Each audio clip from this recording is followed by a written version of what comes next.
Bonjour à tous et à toutes.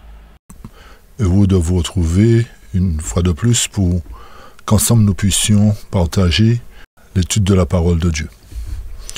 Aujourd'hui, nous aborderons notre 11e volet, 11e et avant-dernier volet, sur la série « Y a-t-il un Israël spirituel pour la fin des temps ?» Nous ferons deux sujets en un en fait. Le sujet d'Ésaïe et Jacob sur lequel nous devrions revenir, puisque nous l'avions ébauché au tout début, et le sujet des 4 femmes de Jacob qui ont produit les 12 tribus. Ce sera, comme nous avons dit, notre avant-dernier volet, et le dernier volet consistera à faire une révision globale, en fait, de tous les points que nous avons touchés concernant l'Israël depuis son point de départ, depuis Abraham, le père de la foi, celui qui a produit Isaac et Jacob, pour arriver jusqu'à la fin, jusqu'au rétablissement du peuple de Dieu. Donc soyez à l'écoute, soyez très attentifs, prenez vos papiers, prenez vos crayons pour cela. N'hésitez pas non plus à partager, n'hésitez pas à réécouter plus d'une fois s'il le faut. Et n'oubliez pas de vous abonner pour ceux qui ne l'ont pas fait, et bien entendu liker aussi, pour donner à notre étude beaucoup plus de vues, pour que un maximum de personnes puissent en prendre connaissance et par là même connaître en fait le plan de Dieu à travers la restauration de son peuple d'Israël. Donc bien entendu, avant tout, nous allons prendre la position pour la prière, pour invoquer la présence de notre Dieu. Notre Père qui est aux cieux, nous voilà prosternés devant toi pour te remercier déjà pour le souffle de vie que tu nous as donné. Nous te remercions pour cette opportunité que tu nous donnes aussi de pouvoir partager ta parole. Alors, continue à nous instruire, continue à nous bénir, à nous diriger. Bénis tous ceux qui ont écouté ces études aussi et pardonne-nous tous nos transgressions, nos fautes et rends-nous semblables à toi. Alors, dirige tout ce que nous aurons à dire et à faire, que ne soyons pas vus, mais que Jésus soit vu à travers ce que nous dirons et que ta parole puisse apporter des fruits comme tu le réclames. Merci une fois de plus de prendre la direction de cette plateforme, de ces études, et que ton nom soit glorifié et béni au nom de Jésus. Nous t'avons prié pour ta gloire. Amen. Amen. Alors pour commencer, nous vous invitons à lire avec nous le texte de base qui se trouve dans Genèse chapitre 25, versets 21 à 26, qui nous dit ce qui suit. Isaac implora l'Éternel pour sa femme, car elle était stérile, et l'Éternel l'exauça. Rebecca, sa femme, devint enceinte. Les enfants se heurtaient dans son sein, et elle dit, « S'il en est ainsi, pourquoi suis-je enceinte ?» Elle alla consulter l'Éternel, et l'Éternel lui dit, « 2 nations sont dans ton ventre, et 2 peuples se sépareront au sortir de tes entrailles. Un de ces peuples sera plus fort que l'autre, et le plus grand sera assujetti au plus petit. » Les jours où elle devait accoucher s'accomplirent, et voici, il y avait 2 jumeaux dans son ventre. Le premier sortit entièrement roux, comme un manteau de poil, et on lui donna le nom d'Ésaü. Ensuite sortit son frère dont la main tenait le talon d'Ésaü, et on lui donna le nom de Jacob. Alors, à travers ce texte, il y a plusieurs questions que nous devrions nous poser. Pourquoi, alors que Rebecca avait demandé un enfant, l'Éternel lui a donné 2? Pourquoi l'Éternel lui a donné des jumeaux? Pourquoi s'affrontèrent-ils dès le sein de leur mère? Une troisième question, pourquoi l'un était couvert de poils et l'autre non? Pourquoi encore l'un tenait le talon de l'autre? Quelle qu'en soit la raison de toutes ces questions, chers amis, nous comprenons par là que c'était le dessein de Dieu, puisqu'il lui donna les enfants. Et personne ne penserait que Dieu fit cela sans raison, puisque l'Éternel lui-même dit à la maman qu'il s'agit d'un enseignement, puisqu'il lui dit que 2 peuples distincts sortiront de tes entrailles, et l'un des peuples sera plus fort que l'autre. Donc nous chercherons à savoir où est l'enseignement à travers tout ce symbolisme-là. Mais rappelez-vous que l'inspiration, au départ, nous dit que Rebecca n'avait pas d'enfant. Et Isaac implora l'Éternel. Et l'Éternel fut touché de cela et lui donna justement ses jumeaux. Alors nous ne pensons pas non plus que l'Éternel donna ses jumeaux pour créer la zizanie dans la famille, comme ce fut le cas. L'Éternel n'est pas le Dieu de la zizanie. Mais comme nous avons dit, il y a un enseignement. Et lorsque nous regardons ce petit schéma que nous vous avions présenté au tout début du cycle d'études Y a-t-il en Israël, vous vous rappelez que la parole de Dieu nous avait dit, concernant Isaac et Jacob, nous avions dit qu'Isaac représente l'Église du Nouveau Testament, mais particulièrement la période apostolique. Et que Jacob, y compris Ésaü, dira-t-on, puisque Jacob et Ésaü proviennent d'Isaac et de Rebecca. Nous sommes bien conscients, hein, d'accord? Alors, vu qu'Isaac représente la période du Nouveau Testament, par conséquent, Jacob, lui, qui donne naissance à Israël, correspond à la période post-apostolique. C'est la période qui suit l'époque des apôtres.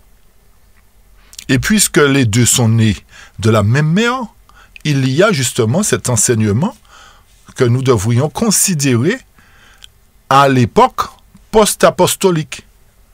Vous nous suivez, chers amis? Donc, c'est durant notre époque que se dénouera, en fait, ce symbolisme-là. C'est à notre époque que la réalisation, en fait, plus particulièrement de cette prophétie, puisqu'il s'agit d'une prophétie, en quelque sorte, doit trouver son accomplissement. Donc, il y a une leçon importante pour nous, et cette leçon va nous amener à comprendre à quel moment, particulièrement, les 144 000 seront formés. À quel moment les 12 tribus seront réunies particulièrement. D'accord, chers amis? À travers les premiers fruits. Cette histoire de Jacob va nous apporter les révélations sur ce point que nous venons de citer.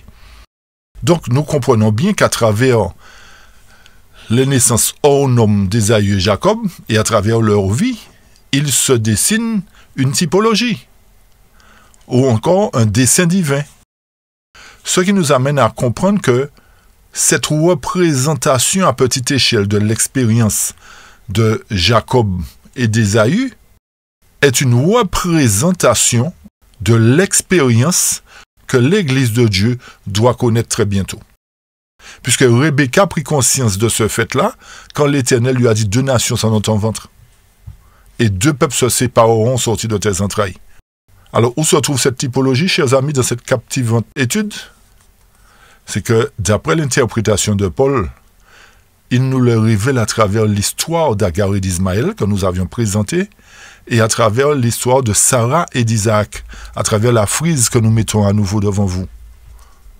Ok? Vous vous rappelez qu'Agar représente la femme esclave qui a donné Ismaël.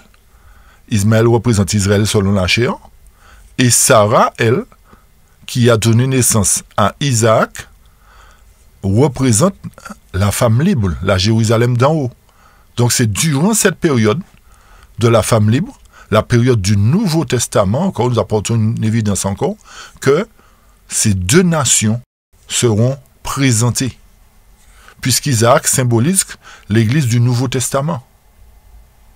Rappelez-vous ce que nous avions montré tout à l'heure.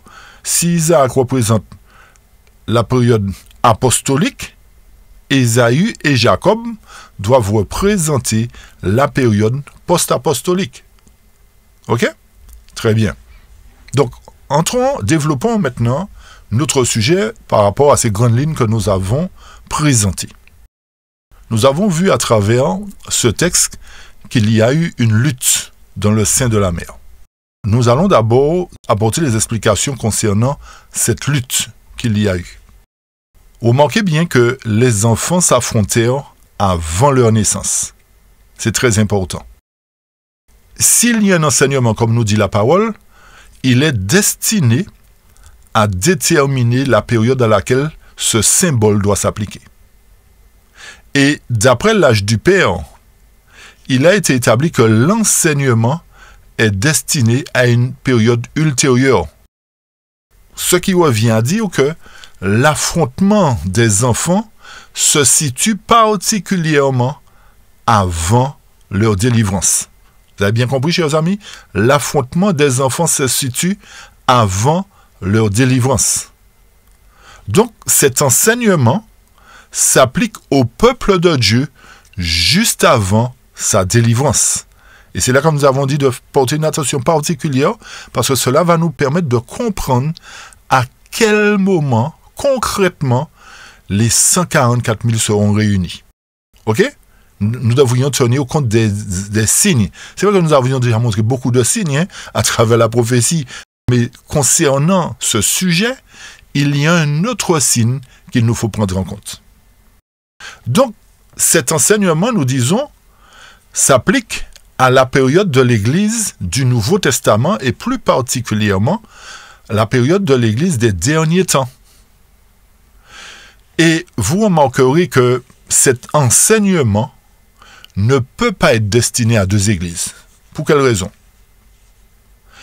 Parce que ces enfants naquirent de la même mère. Par conséquent, ils doivent être soumis au même message, puisque une femme dans la prophétie représente une église. Et comme nous avons dit que Sarah elle représente la Jérusalem d'en haut, elle représente l'église du Nouveau Testament, vu qu'elle a donné naissance à Isaac et que Isaac, en se mariant avec Rebecca, a donné naissance à Isaïe et Jacob, donc ça voudrait dire que nous sommes toujours dans la lignée de l'église de Dieu, mais dans la dernière phase. Et pourquoi cela concerne la période de l'église, entre autres, mis à part le fait que les deux sont soumis au même message, c'est parce qu'ils furent engendrés par le même père aussi. Ok? C'est très important. Souvent nous lisons l'histoire de Jacob, de Sarah, de Rebecca, d'Ésaü, tout ça, mais aujourd'hui, nous rentrerons en profondeur pour vous apporter toutes les explications concernant cela. Si notre génération est la génération qui verra la fin, et que l'Église qui doit être délivrée et transmise sans connaître la mort, sans passer par la mort, alors la période où nous vivons doit être la période où s'applique cet enseignement, pour nous répéter à nouveau pour que les choses deviennent plus claires. Si ça doit s'appliquer à la dernière période et que ça s'applique à une église et non pas deux, non pas trois, dans quelle église cet enseignement peut-il trouver son accomplissement? Logiquement parlant, chers amis, si vous avez bien suivi tout le cycle des études que nous avons faites sur l'Israël spirituel, vous comprendrez que cela ne peut se trouver que dans la véritable Église de Dieu. C'est-à-dire celle qui garde les commandements de Dieu qui est à la foi de Jésus, plus particulièrement celle qui a reçu toute la vérité dans son vase. Qu'est-ce qui nous permet de le dire? Rappelez-vous, lorsque nous avions apporté les explications sur Ézéchiel 4, nous avions vu que les premières églises de la Réforme, elles ont reçu une parcelle de vérité. Tandis que la dernière, celle de la Odyssée ou encore l'église adventiste, a reçu toutes les parts de vérité dans son vase, puisqu'elle a accepté la foi, elle accepte le Saint-Esprit, la grâce, le baptême, l'explication des 2300 soirs et matins, le retour de Jésus, et l'explication du jugement des morts. Ce que n'ont pas fait les autres églises. Donc, si les églises protestantes sont tombées à l'époque du message des troisièmes anges et ont été appelées Babylone, forcément cet enseignement ne s'applique pas à elles. Pourquoi elles ont été appelées Babylone, vous vous rappelez? Parce que, à travers le message du troisième ange, elles ont refusé d'y adhérer.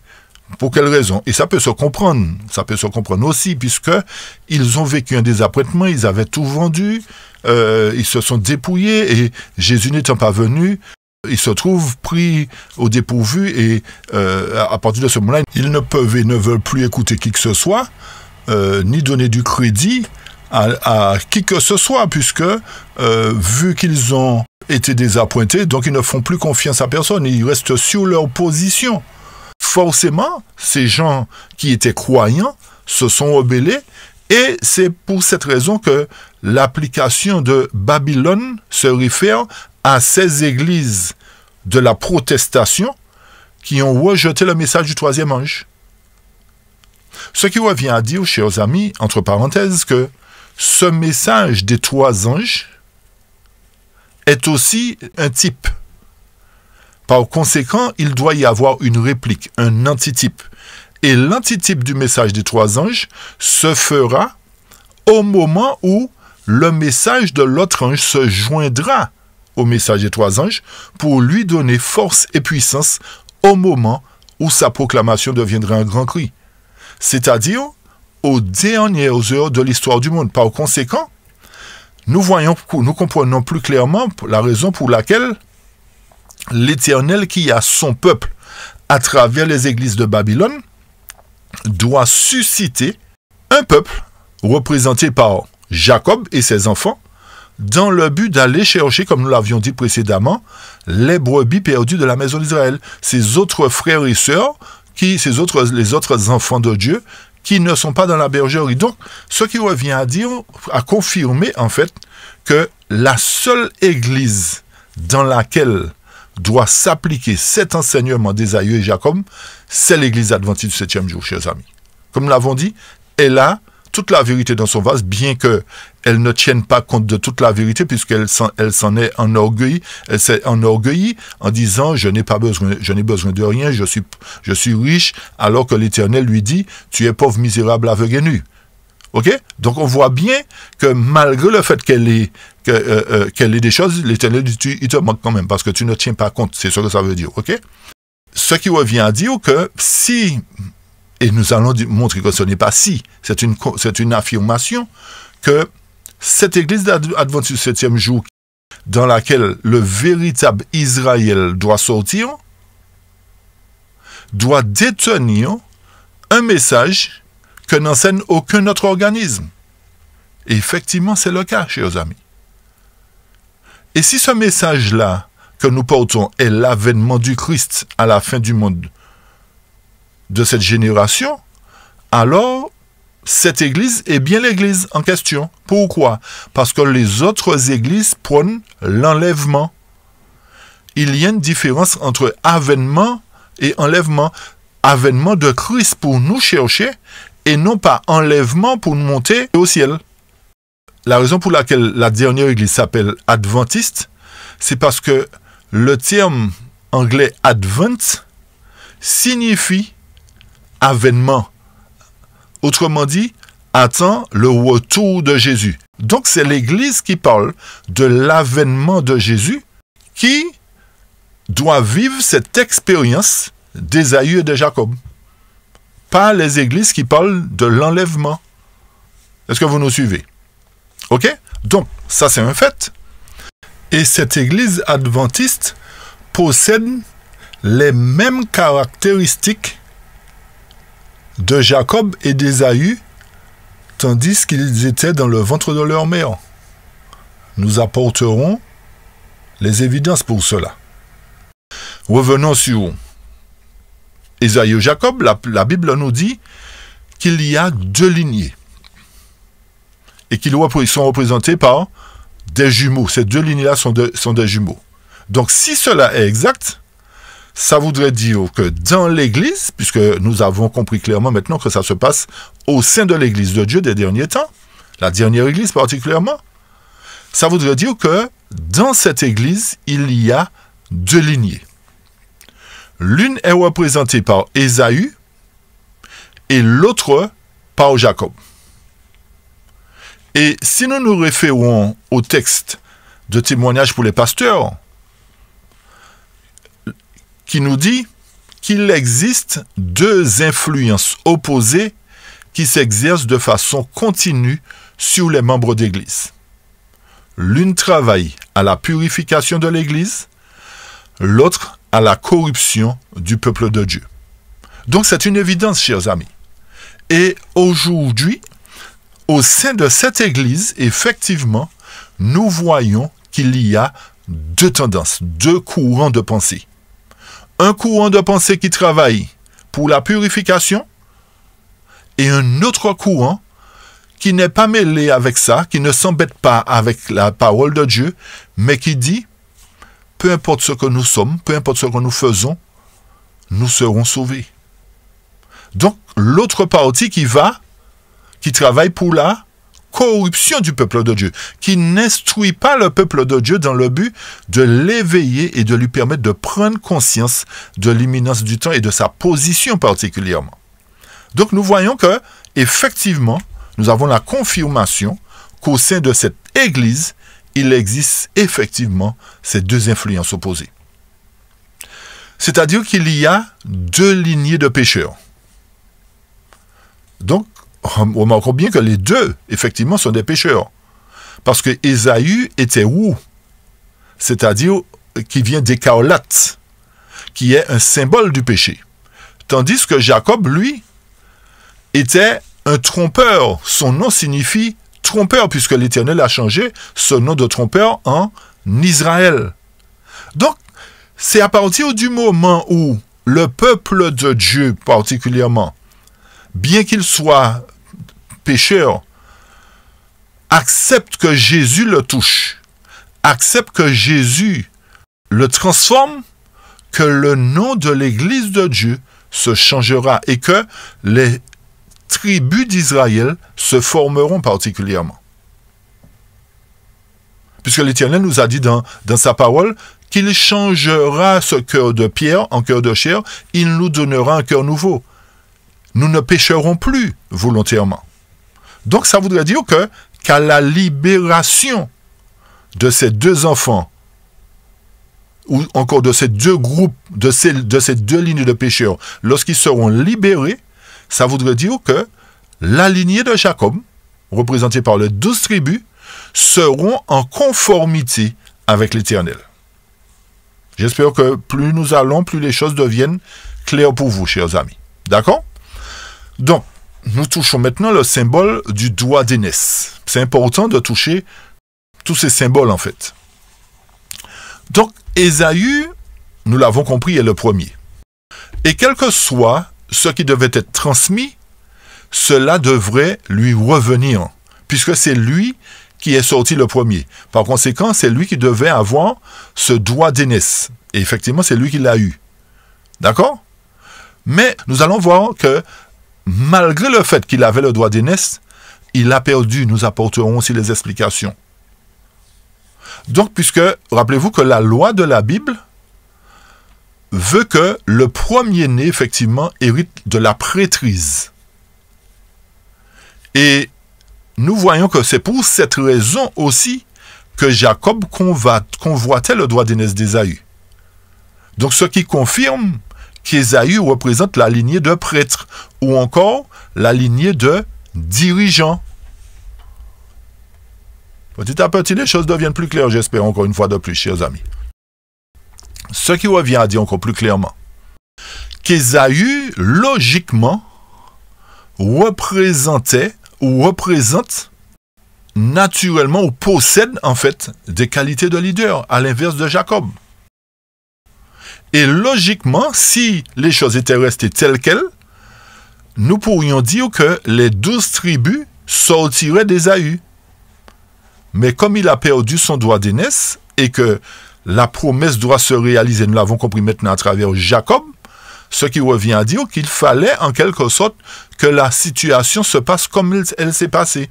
C'est-à-dire que Jacob convoite ce doigt d'aînesse-là au point de l'acquérir d'une manière ou d'une autre. Et nous voyons que les ambitions ou les buts d'Ésaü et de Jacob sont allés à l'encontre de leur héritage respectif. Puisque si Ésaü représente la lignée de chef, la lignée de dirigeant, nous voyons qu'il ne s'intéressait pas au travail de dirigeant. Cela lui importait peu. Il avait un certain mépris pour ce doigt d'aînesse. Et alors, c'est là que nous voyons que, comme nous l'avons dit, ce doigt d'aînesse que convoitait Jacob, il est parvenu à l'acheter quand l'occasion se présenta, dans le but de recevoir la bénédiction de son père.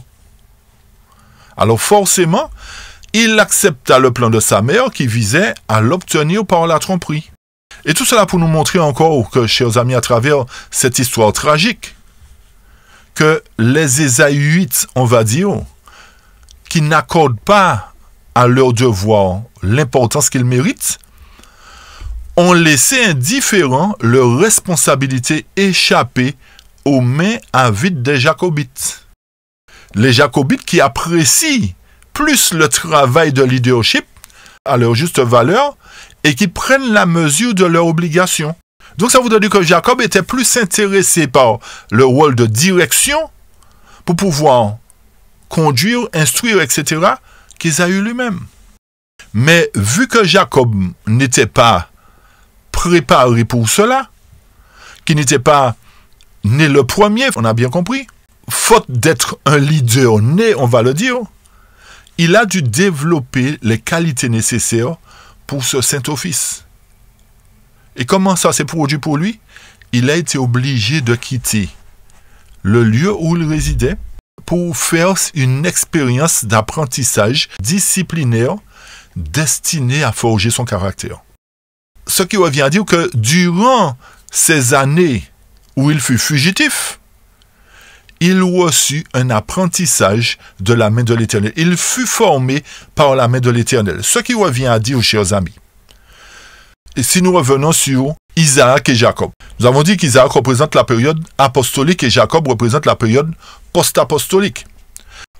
En fait, nous faisons ce point, c'est pour montrer la similitude qui existe entre l'Église apostolique et Jacob lorsqu'ils ont quitté leur territoire. Donc, les apôtres, les premiers chrétiens ainsi que les apôtres, lorsqu'ils ont fui, ils ont quitté leur terre natale. Jacob, lorsqu'il a fui, il a quitté sa terre natale. Et c'est durant le moment où il est resté loin de sa terre natale qu'il a été formé. Donc, en considérant l'histoire de l'Église apostolique, qui a donné naissance à l'Église de Dieu, la tribu de Juda, c'est durant le moment où nous sommes dans le désert que nous sommes aussi formés comme Jacob le fut. Nous sommes formés avant de retourner chez nous. D'où le rétablissement des 12 tribus dans le but de retourner et d'être établis sur le mont Sion. Nous avons encore une évidence montrant par là que l'histoire de l'Église adventiste est bel et bien la reproduction de l'histoire d'Israël d'antan, en passant par Ésaü et Jacob. Comme nous vous disons, prenez le temps d'écouter, d'analyser, de sonder, de réécouter. Prenez la Bible, parcourez toute l'histoire, prenez toutes les études que nous avons faites et parcourez étude après étude avec les chapitres de la Bible qui correspondent, chers amis, pour bien comprendre que l'Éternel a une mission avec cette dernière Église. Donc, pour que cette mission s'accomplisse, il l'a conduit au désert comme Jacob a été conduit hors de sa patrie, pour former ce peuple-là. Pour que le moment arrivé où il devrait revenir, qu'il soit complètement transformé, complètement préparé. Ce qui revient à dire, chers amis, pour aller plus loin dans l'explication de la prophétie, lorsque nous revenons à l'Église elle-même, c'est-à-dire au moment où les deux enfants se battaient dans le ventre de la mère, nous voyons en fait qu'il y a aussi quelque chose qui se déroule comme cela s'est déroulé entre Ésaü et Jacob. Quelle est cette situation? C'est que tous ceux qui sont représentés par Jacob, et qui, d'après la référence que nous avons donnée tout à l'heure, qui exercent une influence, qui travaille à la purification de l'Église, et l'autre qui ne travaille pas à la purification, mais qui travaille à la corruption de l'Église, nous voyons que ceux qui travaillent à la purification de l'Église sont chassés par leurs frères, chers amis. Ils sont chassés par leurs frères aînés, puisque, vu qu'il y a deux influences opposées qui s'exercent dans l'Église, et que, lorsque nous faisons le lien entre Ésaü et Jacob, c'est par rapport à la colère d'Ésaü que Jacob est parti. Ce qui revient à dire que si Jacob était resté dans sa maison, la maison de ses parents, qu'est-ce qui allait se passer? Ésaü allait le fracasser. Ésaü aurait eu raison de lui. Donc, lorsque nous rapportons cela à travers les deux influences qui se passent dans l'Église, nous voyons que ceux qui ont la direction, le leadership de l'Église, font pression sur ceux qui travaillent pour la purification de l'Église. Et n'acceptant pas qu'il y ait deux lignées de chefs dans l'Église, c'est-à-dire dans le ventre de la maman, donc les jacobites sont chassés du sein de la communauté à cause de leur volonté d'être au service de Dieu. Chers amis, réécoutez cette étude-là très attentivement. C'est très important. C'est exactement ce qui se passe. Donc, l'histoire d'Ésaü et de Jacob n'a pas été donnée par hasard.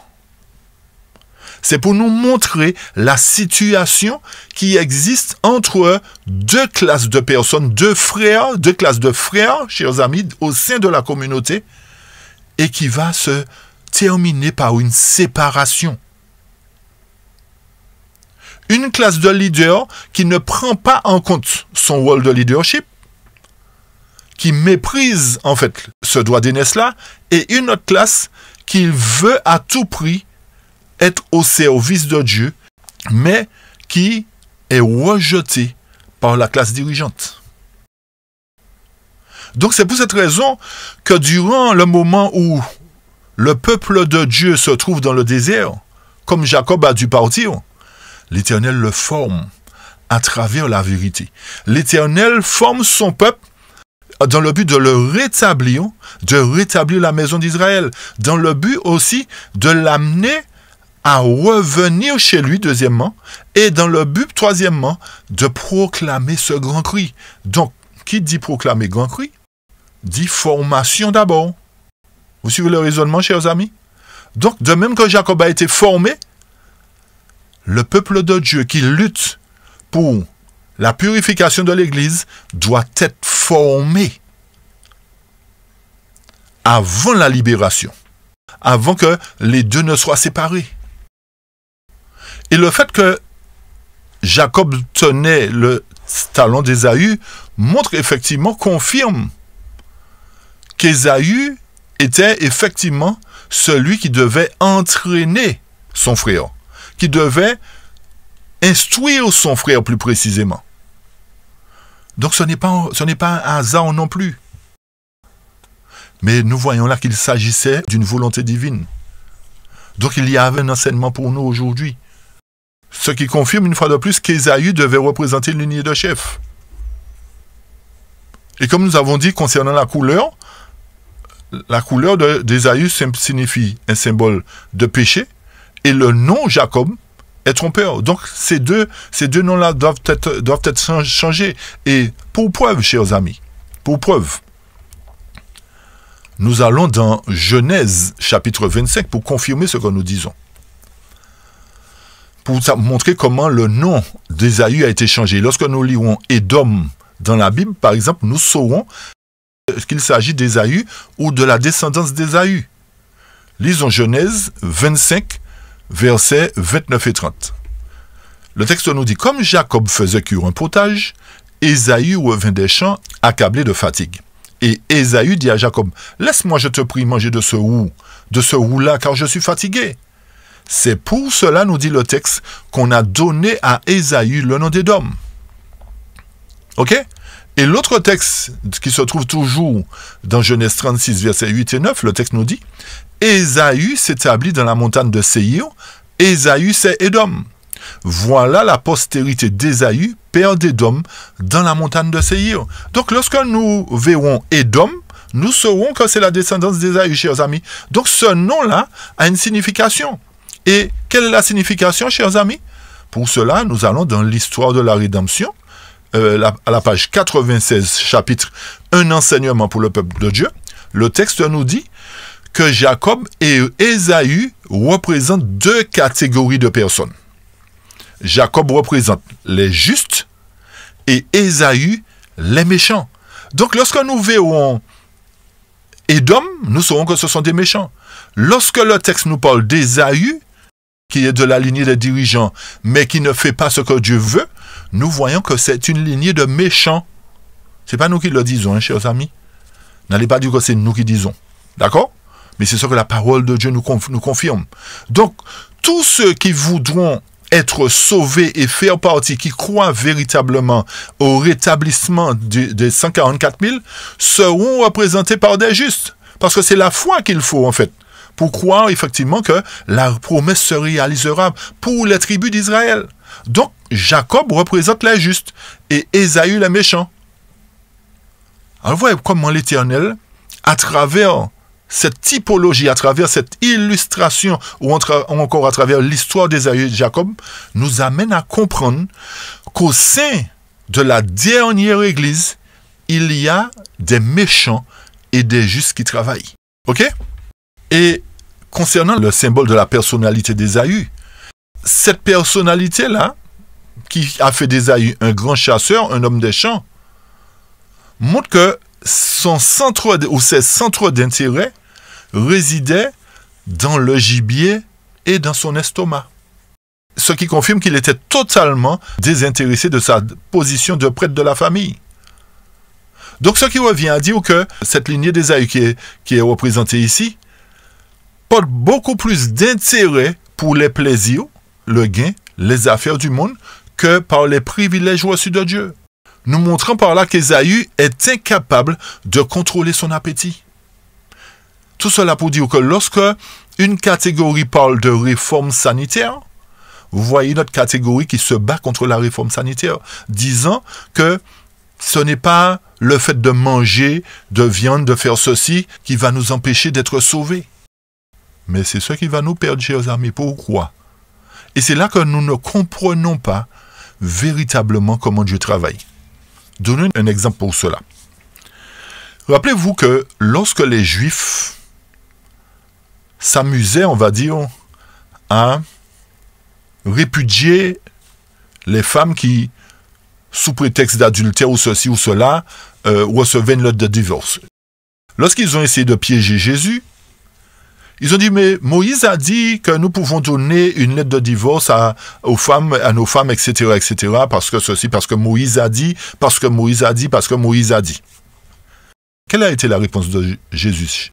Jésus leur a dit, rappelez-vous comment les choses étaient au commencement. C'est-à-dire comment c'était à la Genèse. Quand j'ai marié Adam et Ève, je ne leur ai pas dit que c'était pour divorcer, hein. Donc l'Éternel leur a donné une leçon pour leur montrer que Moïse a écrit certaines choses. Oui, mais moi, c'est moi qui commande là. C'est moi qui rétablit toutes choses. Donc ils étaient confus à travers la réponse de Jésus parce qu'ils ne s'attendaient pas que Jésus les ramène à la jeunesse des choses. Et c'est la même chose qui se passe pour cette lignée de dirigeants aujourd'hui, chers amis, représentés par Ésaü, qui lorsqu'on leur parle de réforme sanitaire, disent... ce n'est pas ce qui va nous empêcher d'être sauvés, etc. Nous pouvons manger comme nous voulons parce que l'Éternel, du moment qu'on bénit, on peut manger, etc. Mais si l'Éternel était au milieu de nous, chers amis, qu'est-ce que l'Éternel aurait fait? Il aurait répondu de la même manière qu'il a répondu à ces Juifs. Qu'en était-il au commencement? Et plus d'une fois dans sa parole, l'Éternel a opéré de la même manière par rapport aux pharisiens qui étaient là. Il a dit, rappelez-vous comment c'était au début. Eh bien, chers amis, l'Éternel nous dit, pour que son peuple puisse bénéficier de sa grâce, de sa bénédiction, il nous faut revenir à la Genèse. Il nous faut nous rappeler ce qu'il avait institué au départ. Toutes ces petites évidences-là, en fait, passent inaperçues. Ce qui fait que nous méprisons la parole de Dieu, nous méprisons les conseils de Dieu, et nous sommes représentés comme étant Ésaü, qui préférons faire plaisir à notre ventre en mangeant ce que nous voulons et en rejetant les conseils de Dieu. Et en n'accomplissant pas non plus la tâche, n'étant pas intéressé, puisque lorsque nous sommes centrés plus sur notre ventre devient une idole. Et nous voyons par là que le travail est négligé, le vrai travail est négligé. Donc tout cela encore, c'est un enseignement pour nous. C'est un enseignement. Et nous voyons que cette lignée d'Ésaüites possédait une bénédiction spéciale à sa portée. Ou encore, si nous amenons ça à notre époque, cette lignée de responsables ont une bénédiction spéciale à leur portée. Quelle est cette bénédiction? Comme l'avions dit tout à l'heure, c'est un héritage. C'est-à-dire, rassembler les 12 tribus du véritable Israël, qui doivent être prêtres et rois. Et c'est cette lignée-là qui a le privilège de préparer la seconde venue du Christ et de conduire l'Église aux frontières de la Canaan, chers amis. Donc c'est un beau privilège, c'est une belle bénédiction de pouvoir rétablir les 12 tribus. Mais comme nous méprisons aussi cette prophétie, comme nous ne comprenons pas le sujet des 144 000, donc l'enseignement qui est donné, c'est que les 144 000 ne sont pas un chiffre littéral, c'est symbolique, et qu'ils feront partie de la grande foule, etc., etc., et que même parmi eux, il y aura des morts. C'est pour vous montrer comment la lignée de chefs, de responsables représentée par Ésaü, ne comprenant pas le plan du rétablissement des 12 tribus d'Israël, méprise ce sujet. Ça nous confirme encore les deux lignées, chers amis. Ce qui nous montre que cette lignée avait le privilège de préparer le premier avènement de Christ et qu'il a failli à sa mission. La lignée représentée par Ésaü, antitype, est en danger de faillir à sa mission. Mais nous voyons qu'Ésaü convoitait son plat préféré. Il a sacrifié son droit d'aînesse pour recevoir un bol de potage. Et c'est pour cette raison que, par rapport à son indifférence envers les privilèges et les exigences divines, Ésaü est appelé profane, chers amis, dans les Écritures. Et c'est pour cette raison que, comme Ésaü, beaucoup s'exclament, « Mangeons et buvons, car demain nous mourrons ». N'est-ce pas une réalité? Avançons pour arriver vers la fin, puisque nous avons, même si le sujet n'est pas long concernant les femmes de Jacob, mais il est important pour nous de comprendre cela. Donc, nous arrivons vers la fin concernant Ésaü et Jacob. Ce qui nous montre, chers amis, que ce changement de nom dénote quelque chose de très important. Rappelons-nous que les deux sont porteurs de péché. Que le nom d'Ésaü signifie quoi? Méchant, ou encore Édom qui signifie méchant, et Jacob qui représente, qui était trompeur. Ces deux noms furent changés. Jacob parce qu'il aspirait à quelque chose de précieux, et Ésaü en raison de sa convoitise. Le nom de Jacob qui signifie trompeur, et le nom d'Ésaü en hébreu, qui signifie poilu, qui symboliquement signifierait honoré, comme nous l'avons expliqué précédemment, signifie celui qui accomplit. Et vous marquez bien le sens de ce nom, chers amis. Désignant quoi? La lignée de ceux à qui il est donné le privilège de finir le travail. Et c'est pour cette raison que dans Apocalypse 3, versets 14 à 16, nous lisons que à l'ange de l'église de Laodicée écrit, « Je connais tes œuvres. Je voudrais que tu fusses froid ou bouillant. Ainsi, parce que tu es tiède et que tu n'es ni froid ni bouillant, je vais te vomir de ma bouche. » Donc, l'appel pour ce travail grandiose et solennel fut d'abord lancé aux érudits et aux puissants. Et s'ils avaient été plus humbles et plus confiants en l'Éternel, l'Éternel leur aurait fait la faveur de porter son étendard triomphalement jusqu'à la victoire. Mais vu qu'ils se sont éloignés de Dieu et ont été entraînés par l'influence du monde, qu'est-ce qui va se passer? L'Éternel va les rejeter. L'Éternel les rejette. C'est exactement ça. Et c'est pour cette raison, quand nous faisons le lien à travers Matthieu, les ouvriers de la 11e heure, nous voyons la raison pour laquelle l'Éternel va susciter ce dernier groupe d'ouvriers appelé les ouvriers de la 11e heure.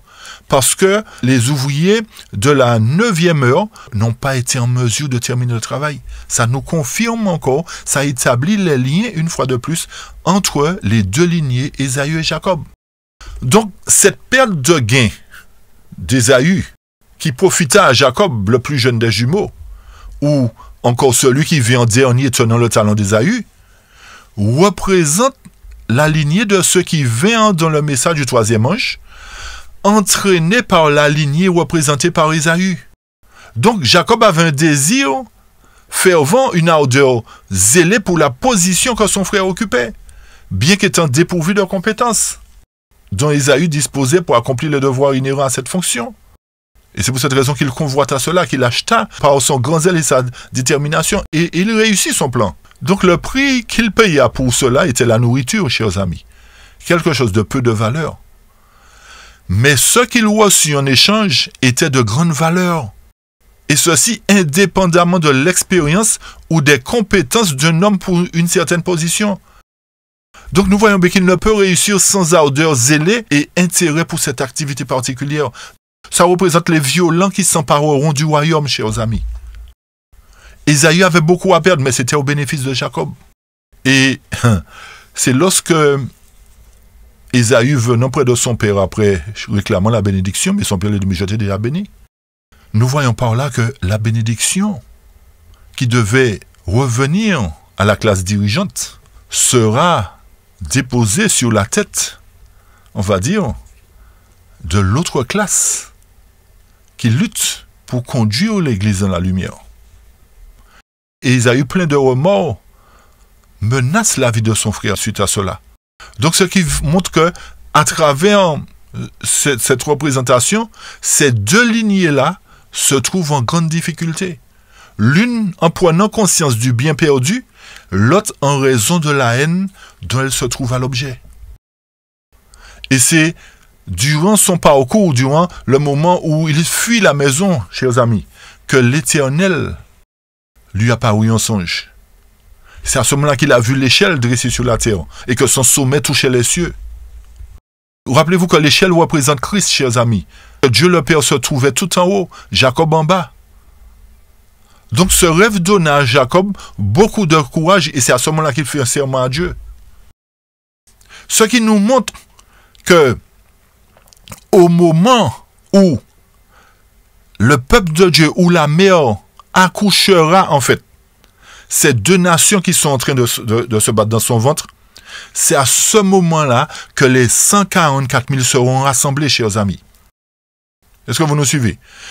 Plus précisément, c'est à partir du moment où le criblage commencera dans l'Église et atteindra son paroxysme dans l'Église que les deux classes seront distinctes.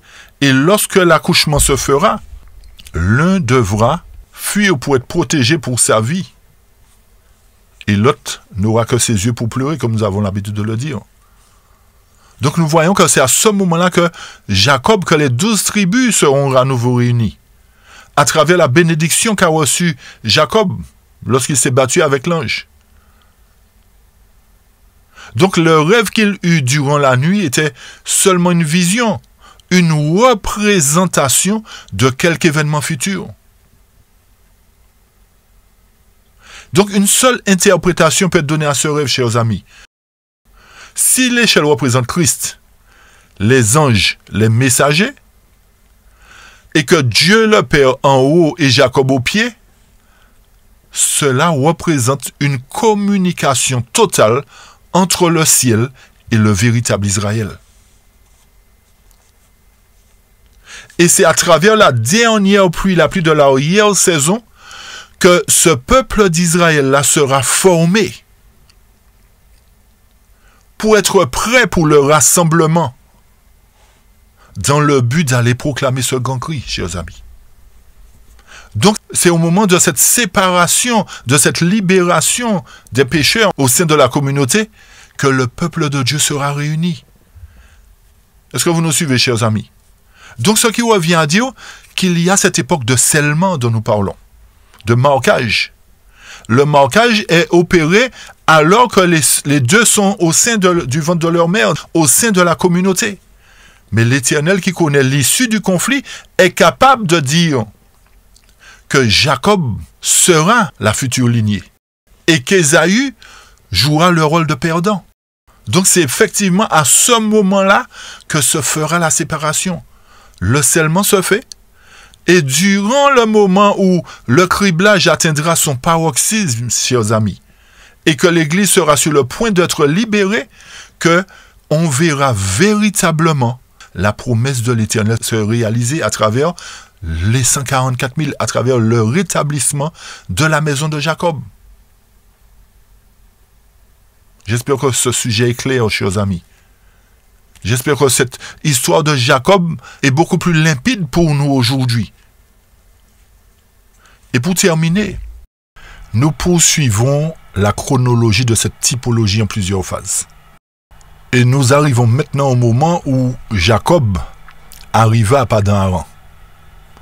Et c'est là qu'il prit pour épouse 4 femmes. Léa et Rachel, les filles de Laban, puis Zilpa et Bila, leurs servantes respectives. Vous avez compris que ce sont ces 4 femmes-là qui furent les mères des 12 fils de Jacob. Si nous avons bien compris, les 12 tribus naquirent de nombreuses mères. Mais ils furent engendrés par le même père, un père israélite. Et c'est de ces 4 lignées que descendent les enfants d'Israël antitypiques, chers amis. Léa, qui est l'épouse légitime de Jacob, doit par conséquent représenter l'Église véritable. L'Église qui, selon la typologie, a été établie à Jérusalem par le royaume des 12 tribus et qui devint par la suite l'Église chrétienne. Donc, l'Éternel a toujours gardé une traçabilité, chers amis. Et c'est pour cette raison que nous vous invitons une nouvelle fois à suivre le cycle des études pour bien comprendre la lignée aussi.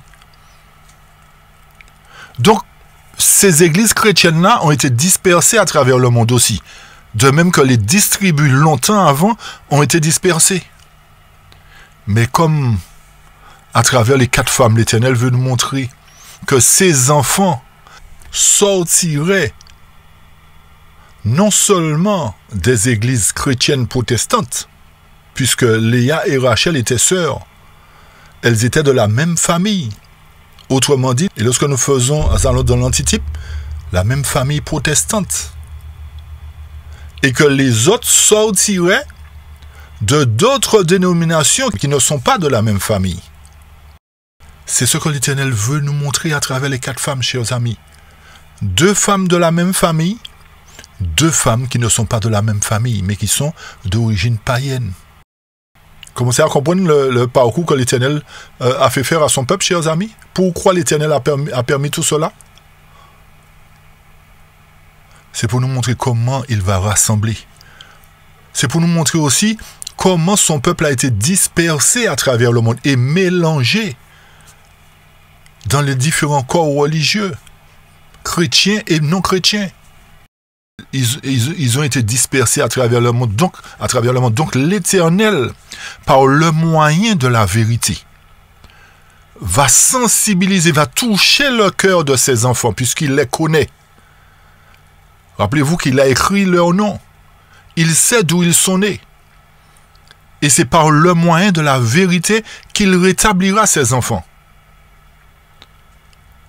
Donc ces 4 femmes, comme nous l'avons dit, représentent 4 catégories de croyants provenant d'églises diverses. La véritable qui est Léa, représente l'église adventiste du 7e jour, chers amis, ou encore la maison de Juda, selon Ézéchiel 4. Et Rachel doit nécessairement représenter une église sœur, puisqu'elle fait partie de la même famille. Donc, nous voyons, l'Éternel nous a montré que les 2 sœurs se retrouvent dans les églises protestantes. Et que, par le fait que Zilpa et Bila étaient des étrangères,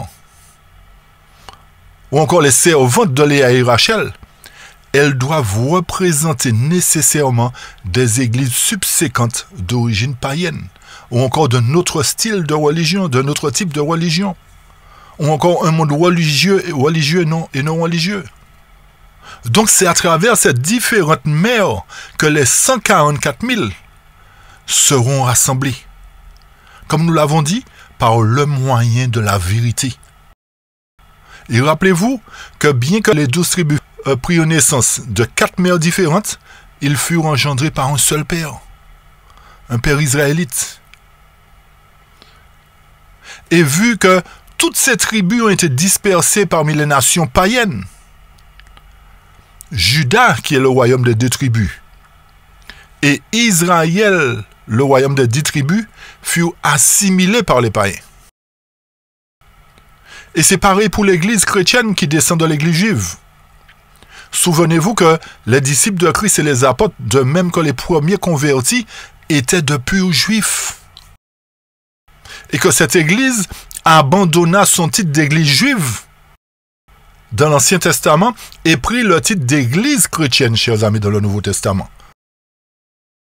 Donc voilà la raison pour laquelle, en fait, l'Éternel, à travers l'histoire de Jacob, a permis qu'il connusse 4 femmes, montrant par là qu'il y aurait eu des églises chrétiennes et des églises non chrétiennes, dans lesquelles ces enfants seraient dispersés et que par le moyen de la vérité, il les rétablirait, pour les conduire dans une bergerie. Et c'est dans cette bergerie, la maison de Juda que nous avons présentée dernièrement, que les 144 000 devront se retrouver, dans le but d'aller chercher leurs autres frères et sœurs qui sont dispersés à travers le monde. Donc l'Éternel va choisir une élite, dans le but d'aller combattre la bête et son image. Si l'Éternel n'a pas cette élite préparée, qu'il formera avant le grand conflit, l'ennemi aura raison du peuple de Dieu. Et nous voyons que lorsque Jacob était sur le point de revenir dans son pays, la Canaan, après 20 années de loyaux services à Padan-Aram, où il a dû travailler dur pour son oncle Laban, c'est à ce moment-là qu'il songea à revenir dans la maison de son père en terre promise. Mais cela n'a pas été sans peine, parce que les problèmes le rattrapèrent, chers amis. Parce qu'il redoutait les prochaines retrouvailles avec Ésaü. Et c'est à ce moment-là qu'un homme, un ange plus précisément, lutta avec lui jusqu'à l'aurore. Et c'est là que Jacob le trompeur fut éteint véritablement, et que prit naissance Israël. Cela préfigure en quelque sorte l'expérience d'agonie que sa postérité devait faire et de laquelle elle devait sortir victorieuse pour recevoir à son tour un nouveau nom. Donc l'Église, les enfants, les descendants de Jacob doivent passer justement une période difficile. Il y aura un criblage qui va mener à cette séparation. Mais les enfants de Dieu, rappelez-vous, comme Jacob, aura réussi le test. Et lorsqu'ils entreront dans ce temps de détresse de Jacob, comme la Bible nous dit, cette postérité antitypique arrivera chez elle dans la terre promise par une fin heureuse de ce long et douloureux périple, chers amis. Donc nous voyons que ce n'est pas par hasard que l'Éternel veut rétablir les 12 tribus. C'est parce qu'il a fait une promesse, non seulement à Abraham, non seulement à Isaac, mais aussi à Jacob. Donc il réunira la maison de Jacob pour cela. Et cette maison, à partir de ce moment-là, ne sera plus appelée ni la Odyssée, ni maison de Jacob, mais la maison de David, chers amis. C'est là le grand plan de l'Éternel. Cette maison deviendra une maison selon le cœur de Dieu. Pour revenir sur cette période de détresse que Jacob passera, chers amis, rappelez-vous que les 144 000 seront scellés avant que la détresse ne commence. Mais ils seront séparés au moment où le criblage atteindra son paroxysme dans l'Église, particulièrement durant le temps de détresse. Et que c'est suite à cette séparation que l'Éternel changera leur nom, pour les amener à être triomphants, cette Église triomphante, en quelque sorte, qui ira dans le monde en vainqueur et pour vaincre. Mais retenons bien que les 144 000 ne seront pas les seuls à être sauvés, parce qu'ils auront la mission d'aller chercher les autres frères et sœurs qui sont dans le monde. Parce que lorsque Jacob fut sorti de Padan-Aram, il n'avait pas seulement ses 12 tribus avec lui, mais il avait des domestiques. Il avait tout plein de personnes avec lui, qui dépassaient de beaucoup le nombre de ces tribus. Donc il en sera de même avec l'Israël le véritable, qui aura avec lui une grande multitude qu'aucun homme ne saurait dénombrer. Et puisque parmi ceux qui sont partis avec Jacob de Padan-Aram, il n'y avait pas de mort, il ne pourra pas y avoir de mort parmi la grande foule, chers amis. Ce sont des vivants qui rentreront dans la bergerie de l'Éternel. La bergerie établie à travers les 12 tribus d'Israël. Donc nous voyons que cette étude ne s'applique pas à une autre situation ni à une autre église dans toute l'histoire du monde. Les adventistes du 7e jour, la maison de Juda antitypique, est la seule ou encore le seul peuple et la seule église à avoir jamais porté le nom d'Israël. Et vous voyez pourquoi l'ennemi aujourd'hui veut nous confondre en disant qu'il n'y aura pas d'Israël spirituel. Il veut nous troubler en disant qu'il n'y aura pas d'Israël spirituel. C'est croire que beaucoup ne croient pas à la promesse de l'Éternel. Ils n'ont pas la foi. Et c'est pour cette raison que ce peuple adventiste, qui porte le nom d'Israël antitypique, la maison de Juda, possède aussi la vérité de la réforme sanitaire. Et à travers le symbolisme encore de la vente du doigt d'aînesse pour un bol de lentilles ou de potage, comme vous voulez, l'église adventiste du 7e jour court le danger de vendre aussi son doigt d'aînesse. Ce que nous avons expliqué, c'est simplement une petite révision. Donc, bien qu'il y ait beaucoup d'autres églises, beaucoup d'autres dénominations, nous savons et nous avons la confirmation à travers tout ce cycle d'études que l'église adventiste du 7e jour est l'église de Dieu. Et c'est pour cette raison qu'elle est aussi méprisée, rejetée, critiquée par un grand nombre de personnes. Parce que l'ennemi veut nous troubler sur ce sujet. Voilà ce qu'il fallait retenir à travers l'histoire d'Ésaü et de Jacob et des 4 femmes de Jacob. Vous avez vu que le sujet des 4 femmes, c'était pas compliqué, en fait, c'était pas long. Mais ça nous permet de comprendre par quels moyens, comment l'Éternel va opérer pour amener ses enfants dans sa bergerie. Il va les appeler à travers la vérité. Juste un autre petit point avant de terminer. Pour montrer que, bien que les 4 femmes représentent des églises différentes, mais à travers Léa, c'est-à-dire la maison de Juda, il y a de ceux qui seront d'office dans cette maison. Vous voyez ce que je veux dire? Il y a de ceux qui seront d'office dans cette maison, mais les autres représentés par Rachel, Zilpa et Bila proviendront de d'autres dénominations. Ok, chers amis? Je reprends. Vu que Léa était déjà officiellement la femme légitime, donc, et qu'elle représente la maison de Juda, dans cette maison, il y aura déjà une partie des enfants de Dieu qui ne connaîtront pas d'autres religions, tandis que les autres proviendront des églises à la fois sœurs et païennes. Ok? C'est juste ce petit point que je voulais faire pour que cela soit clair. Alors puissions-nous être suffisamment attentifs à la voix du bon berger, qui nous interpelle, qui nous dit « Viens vers moi, je veux te ramener ».